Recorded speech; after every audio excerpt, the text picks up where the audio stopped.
Ito mga kapare ko ay ang Tecno Common 40 Premier. At kagaya ng sinabi ko sa long-term review na ginawa ko dito, ito yung isa sa pinaka-balance phone pagdating sa camera and also gaming capability. Pero marahil kagaya ko, napapaisip din kayo kung ano yung kaya nga ba talagang gawin ng Dimensity 8350 Ultimate na chipset ng phone na to. Kaya sa video na to, isasalang natin to sa ating extreme gaming test na kung saan lalaroin natin itong mga AAA games na to at isasagad natin to kapare ko sa nakasagad na settings na kaya niya at lalaroin natin ng tuloy-tuloy at walang humpay para makita natin yung thermal, yung battery capability, and also ano yung FPS niya kada game. So kung interesado kayong bilhin itong Common 40 Premier para sa kanyang gaming capability, tara, pag-usapan natin to. So quick review lang mga kapare ko sa specs sa meron to para hindi malito yung mga kapare ko natin na nalagaw sa video na to. Meron po itong Dimensity 8350 Ultimate chipset. Bali magandang chipset yan. Nasa 3.35 GHz yung kanyang clock speed at meron ding magandang combination ng Mali GPU. Gaming chipset yan dahil nakakuha tayo dito ng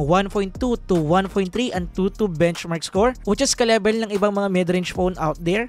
Naka 5,100 mAh battery capacity na din to na malalaman natin mamaya yung capability. And then, meron na rin itong built-in game booster for enhancement ng kanyang performance. Anyway, ito naman yung ginawa namin preparation bago namin simulan yung gaming test. Syempre, nagsimula kami kapare ko ng gaming test namin sa 100%.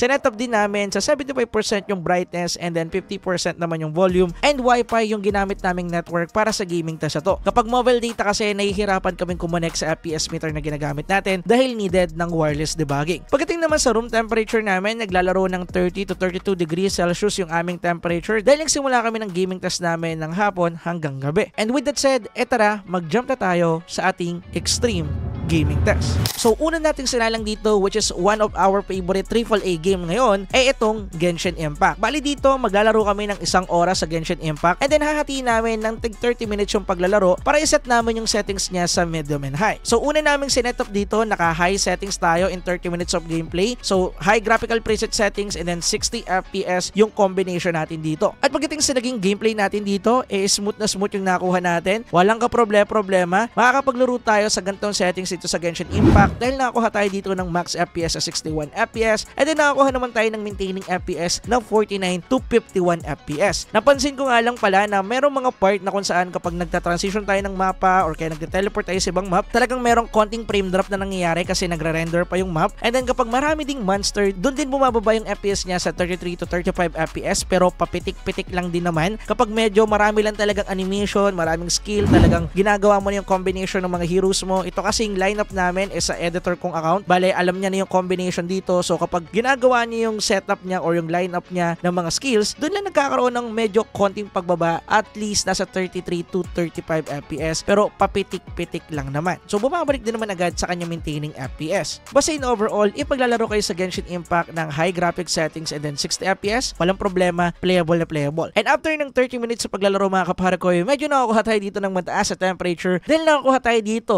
ng whooping 48 degrees Celsius to 50 degrees Celsius mga kapare ko, which is super high yan at isa yan sa all-time record ko pagdating dito sa ating extreme gaming test. Pero ang good thing dito, kahit pumalo siya ng 50 degrees Celsius, hindi naman siya nag-thermal throttling. So, makikita pa natin sa ibang game kung ganun din ba yung mangyayari. And dito pa lang sa part na to, sinasuggest ko na sa inyo na gumamit kayo mga kapare ko ng game cooler if ever na maglalaro kayo ng Genshin Impact sa phone na to ng pangmatagalan. Dahil ito yung pinaka-the best option if gusto natin siya malaro sa ganitong settings. Nga pala, unahan ko na kayo, pasensya na nga pala sa mga footage natin na para siyang merong black or parang kulay violet na itsura. Don't worry, hindi yan sa display ng phone. About yan doon sa aming ginamit na polarizer filter. Medyo nakaligtaan kasi naming isetup ng maayos before kaming mag-testing kasi kada game, iba-iba yung reflection ng color kaya nagkaroon ng ganito. Pero ganoon pa man, don't worry, kitang-kita pa rin naman yung detail about sa ating FPS. So after ng thermal natin, walang pahinga-pahinga, sinalang ulit natin yung Genshin Impact pero tinweak na natin yung kanyang settings sa medium graphics and then 60 FPS settings. And then pagdating sa setup na to, mas nakakuha tayo ng mas stable at mas magandang frame rate. Bali, nasa 53 to 56 FPS yung nakuha natin sa ating mismong recorder pero sa mismong gameplay namin, pumapalo pa to ng 59 to 60 FPS. Yun nga lang papitik-pitik so hindi siya nagme-maintain doon. So yung pinaka-maintaining FPS natin is nasa 50 plus to 56 FPS in overall pagdating sa kanyang medium graphic settings. Yung max FPS natin, ganun pa rin, 61 FPS. And then yung drop FPS naman natin dahil dahil meron pa rin talagang mga ganon kapag marami pa rin talagang skill at marami pa rin monster sa field,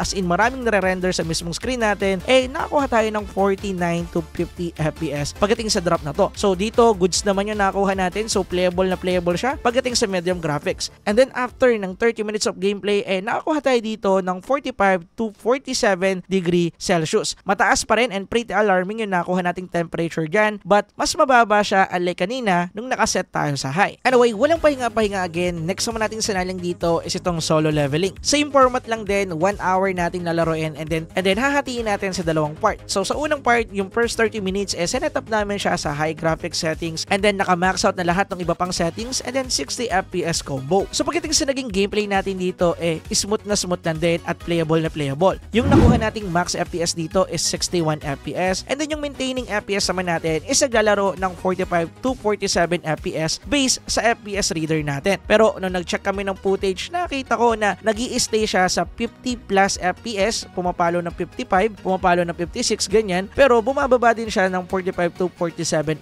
FPS. And then based lang din sa nakikita ng mata namin, doon talaga siya nag-i-stay. And then yung pinaka nakuha naman namin na frame drop dito is 36 to 40 FPS. Bale, papitik-pitik lang naman yon, kaya walang problema. So in overall, pagdating dito sa solo leveling, wala tayong magiging problema if ever nalalaroin nyo to sa highest graphical preset settings niya. Bale, after 30 minutes of gameplay, nakakuha tayo dito ng 40 to 44 degree Celsius. So after ng thermal test, wala nang bababa. Bale, sinetap namin yung solo leveling sa low settings preset neto. Then binago namin yung frame rate niya to 60 FPS. And then dito, the same lang din yung performance niya. Nakakuha tayo ng max FPS sa 61 and then nakakuha tayo dito ng maintaining FPS na pumapalo ng 52 to 59 FPS. Actually, nung nag-review kami ng footage, naglalaro ng 58 to 59 FPS siya. So kitang-kita nyo naman dyan. Yung reading kasi ng FPS meter natin dito, kung ano yung pinaka-maintaining niya para sa kanya, yun yung nare-record niya, kaya 52 yung nakalagay dito. But based sa testing and also sa pagbabackup footage namin, nakita namin na dito siya nag-maintain, which is nice. Kaya yung endpoint, wala tayong magiging problema pagdating dito sa solo leveling. And after ng 30 minutes ng paglalaro para sa low graphical preset settings, nakakuha tayo dito ng 40 to 41 degree Celsius na temperature. Bale, makikita natin dito na bumaba siya unlike kanina na nasa 44 FPS yung pinaka-max. Ngayon, nasa 41 na lang. Take note nga pala na tuloy-tuloy naming nilalaro yung mga game. Hinahati lang namin yung game sa dalawang part para magkaroon tayo ng different perspective sa kanilang mga settings. So, tuloy-tuloy po namin itong nilalaro. Kaya kung merong pagbabago sa temperature niya, natural po yun ang nangyayari dahil nga nagbababa tayo ng settings. Anyway, next naman nating nalaro dito is itong WUWA. Pagdating naman sa WUWA, same setup lang din. First 30 minutes, setup natin sa high graphics preset settings, bale sagad yan lahat, and then 60 FPS combo again. Pagdating dito, same lang din ng mga nauna, 61 FPS yung max FPS natin, and then nakakuha tayo dito ng maintaining FPS na 48 FPS. Pero napansin ko na pumapalo siya ng 50 to 59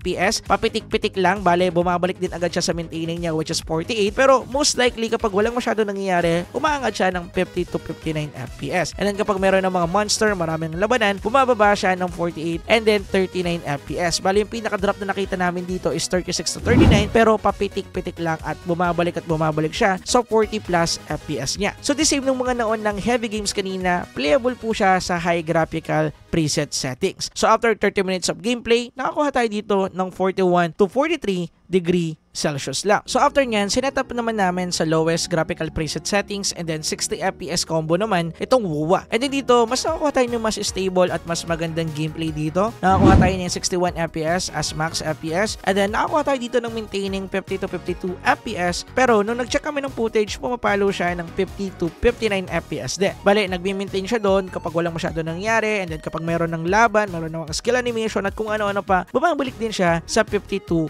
FPS which is din yung kanyang maintaining. And then yung pinaka-drop na nakita namin dito is 40 FPS pero papitik-pitik lang naman at bihira naming makita. Anyway, pagdating dito, playable na playable siya sa both settings so hindi na natin kinakailangan pang mamroblema. Anyway, after ng 30 minutes sa paglalaro in low graphics preset settings, nakakuha tayo dito ng 41 to 42 degree Celsius. Next naman namin nilaro dito which is our favorite game currently, Car X Street. Bali dito mga kaparakoy, nalaro namin siya ng 40 minutes ng tuloy-tuloy. And then yung settings na sinet up namin sa 40 minutes na yun ay tuloy-tuloy lang na naka-max out settings, which is yung kanyang default. Naka 445 settings siya and then no limit lang yung FPS. And then pagdating dito, okay na okay yung gameplay natin. Hindi nahirapan itong mismong game na to. Nakakuha tayo dito ng max FPS na 61 FPS and then nakakuha naman tayo dito ng maintaining 58 to 60 FPS nang walang tigil. As in, smooth yan all the way kahit na pabalik-balik tayo dun sa map. Although nakakuha din tayo dito ng drop which is 50 FPS and then bumabalik din naman agad, papitik-pitik lang naman yung part na yon. Bale, nangyayari lang naman yon kapag merong part na hindi pa nare-render sa mapa. But in overall, pagdating sa 40 minutes sa paglalaro namin, dito, wala akong nakita na kahit ano pang FPS drop sa kanya bukod dito. So, playable na playable siya pagdating sa ganitong settings dito sa Car X Street. Kaya kung same tayo na fan or kaya favorite tong game na to, wala yung magiging problema dito sa Common 40 Premiere. And then after ng 40 minutes of gameplay, ay nakakuha kami dito ng medyo mataas sa temperature dahil pumalo siya ng 45 to 48 degrees Celsius, same ng Genshin Impact. And pagdating dito sa part na to, hindi na rin naman ako nabigla dahil medyo mabigat din naman yung game and also naka-max out settings. So yung pinaka the best solution dito is dalawa lang. Una, babaan natin yung graphical preset settings. Pwede nating ibaba sa 1 kasi numbering yung settings niya. Or kaya gumamit tayo ng phone cooler if ever nating lalaroin natin ng pangbalagbagan. Talagang iinit at iinit siya. So sa kalagitnaan din ng gaming test natin sa Car X Street, nalobat na yung ating Common 40 Premiere. Bale 1% na lang yung natira sa kanya and then after 3 hours and 27 minutes, bumigay na yung kanyang battery. So pagdating dito, hindi ako masyadong surprising dahil nga nasa 5,100 mAh lang naman yan. Mamaya na natin mas pag-usapan yung thoughts ko about sa testing ito para mas maging smooth yung gaming test natin. Anyway, ganun pa man, sinalpak agad namin to sa charger niya and then nilaro agad namin dito yung CODM. Bale, pagdating dito, sinet up namin siya sa ultra frame rate settings and then low graphics. So, pagdating dito, medyo weird yung nakuha nating FPS. Nakakuha kami ng high FPS na 75 pero yung nakuha nating maintaining is 34 FPS lang. So, medyo weird yan dahil doon sa ating full review, nakakuha tayo dito ng 90 FPS maintain para sa BR and also MP mode. Pero pagdating dito, nakakuha tayo ng 34 FPS lang. So, ang hinala ko dito dahil nga galing siya doon sa mga AAA game na tinesting natin kanina at nakakuha tayo ng 48 degrees Celsius doon sa last game na nilaro natin, nag-thermal throttling po dito yung ating Common 40 Premiere. Kaya nakakuha tayo dito ng mas mababang FPS pagdating dito sa CODM dahil pinapa-cooldown niya muna yung sarili niya para hindi siya mag-overheat or kaya bumigay mismo. So pagdating dito, mapapansin natin na nagkaroon talaga tayo ng thermal throttling. And then, na-confirm din naman yan dahil after 35 minutes of gameplay mga kaparakoy, nakakuha tayo dito ng 39 to 40 degrees Celsius, meaning bumaba talaga siya. Pero i-take note ko lang po, yung nakuha nating data dito is hindi po siya applicable talaga sa CODM dahil based nga sa full review natin, nakakuha tayo dito ng solid and consistent na 90 FPS pagdating sa BR and also MP. Kaya para sa mga CODM player dyan na napaisip, don't worry, maganda po yung performance niya sa CODM. Talagang nataon lang na nag-thermal throttling siya dahil nga masyado siyang uminit dun sa mga previous game na tinesting natin. Anyway, next naman namin sila dito is yung most requested din yung game which is Garena Delta Force. Pagdating dito, sinetup namin siya sa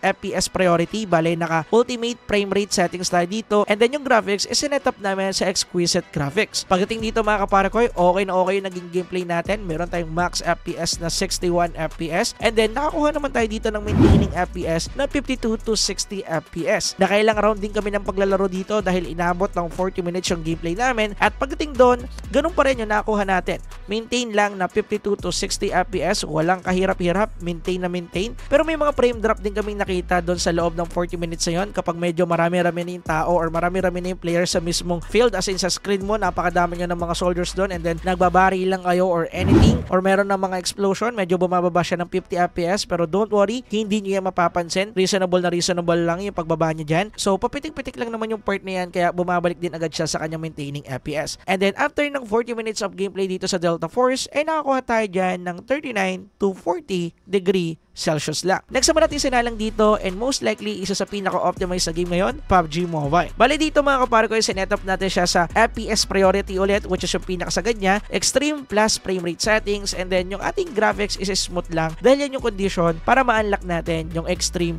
plus frame rate. And then pagdating dito, nakakuha tayo ng smooth at napaka-decent na performance pagdating sa gameplay niya. Kung PUBG lang yung lalaroin ninyo dito, walang ka problema, nakakuha tayo dito ng solid 118 to 120 FPS. So based dito sa FPS meter natin, nasa 106 daw. Pero based to sa pag-review namin ng footage, pumapalo siya ng 120, pumapalo din siya ng 118. So dyan talaga nagmi-maintain. And in overall, kahit naman sa lahat ng phone na na-testing ko before, basta pumalo na ng 120 FPS sa PUBG Mobile, wala na naman ako nagiging problema doon. So pagdating dito, ganun lang din yung scenario. Kung usapang PUBG Mobile lang para sa Common 40 Premier, wala po tayong magiging problema dyan. Goods the goods yung nakuha nating performance. And then after ng 1 round na paglalaro, umabot din yan ng 35 minutes dito sa ating PUBG Mobile. And nakakuha tayo dito ng 48°C. Medyo mataas din, same nung kanina sa mga AAA games na tinesting natin. And after ng 5 hours and 41 minutes ng tuloy-tuloy na paglalaro ng walang humpay, natapos po natin mga kapare ko yung ating extreme